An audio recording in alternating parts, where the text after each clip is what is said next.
আসসালামু আলাইকুম। রসায়নের এই এমসিকিউটি দেখো তো তোমাদের খুবই গুরুত্বপূর্ণ একটি এমসিকিউ। এমসিকিউ রসায়নের বিশেষ করে 2026 সালের জন্য খুবই গুরুত্বপূর্ণ এমসিকিউ। দেখো তো এমসিকিউটি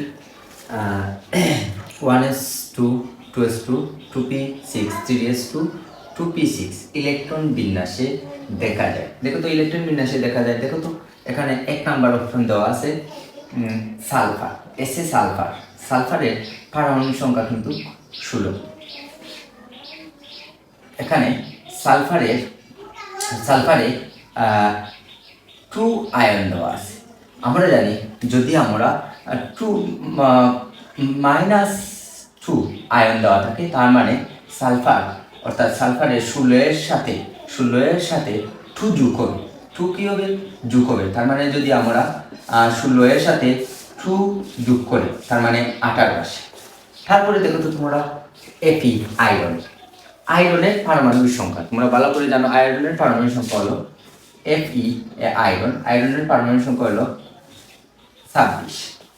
এখন তোমরা দেখো তো আয়রনের 2 প্লাস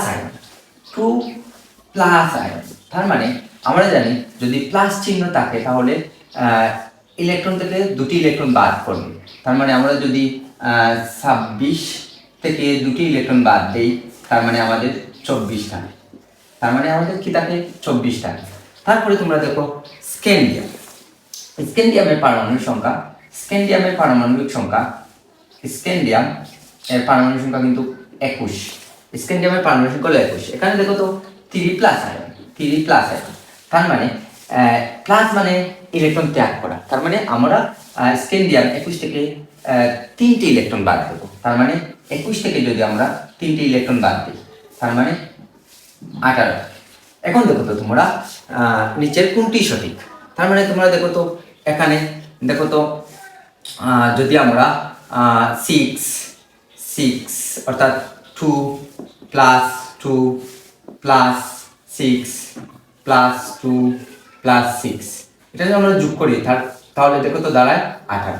তার মানে 18টি। দেখো তো তোমরা যদি আমরা সালফার এর সাথে 18 উপ মিলে গেছে, তার মানে এক নাম্বার অপশনটি আমাদের সঠিক হবে।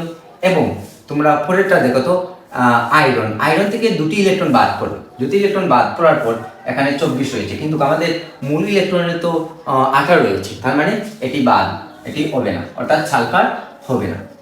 অর্থাৎ স্ক্যান্ডিয়ামের পারমাণবিক সংখ্যা কিন্তু 21।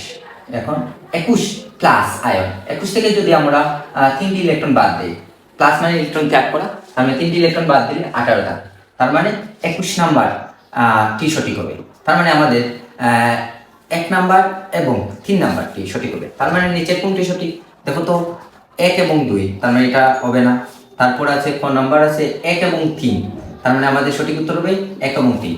এবং অবশ্যই ঘ নাম্বার এটি হবে না, এবং ঘ নাম্বার এটিও হবে না। তার মানে সঠিক উত্তরটি হবে এটা। ওকে, ধন্যবাদ সবাইকে।